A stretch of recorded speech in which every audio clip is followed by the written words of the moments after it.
Speaking of African immigrants, many times African immigrants are seen as more quote-unquote hardworking and better earners than their Black or African American community counterparts. Let's check back in with Dr. Barro from the last episode to dig into this a little bit deeper.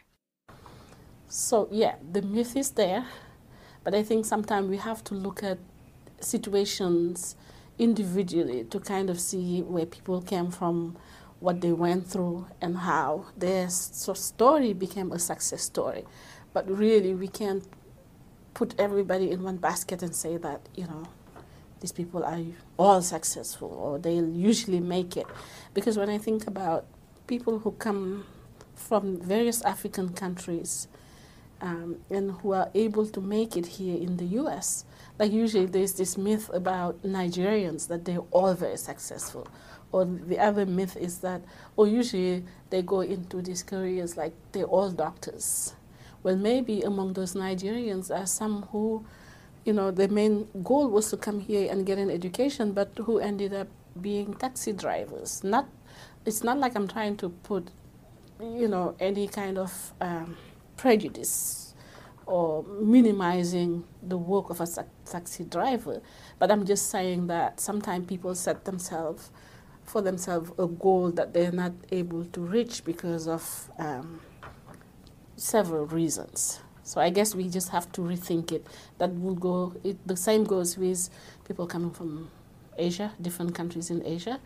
There's the same situation sometimes happens where we think that all Asians succeed.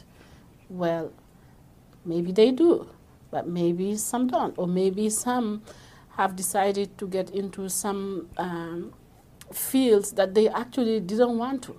So what is our view of success? How do we measure success? I guess that's where the question should be, really. For example, if we go back to Andrew's work in the Mississippi Delta, he mentioned how the Asian community there has to find a place in the rural South, which led them to face a level of adversity that many East and West Coast Asians don't have to face in the same way.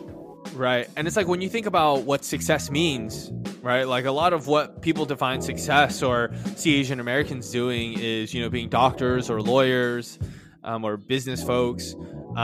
But what success looked like in the Delta was opening your grocery store, having a thriving grocery store so you can provide for your family and become a really successful small business entrepreneur.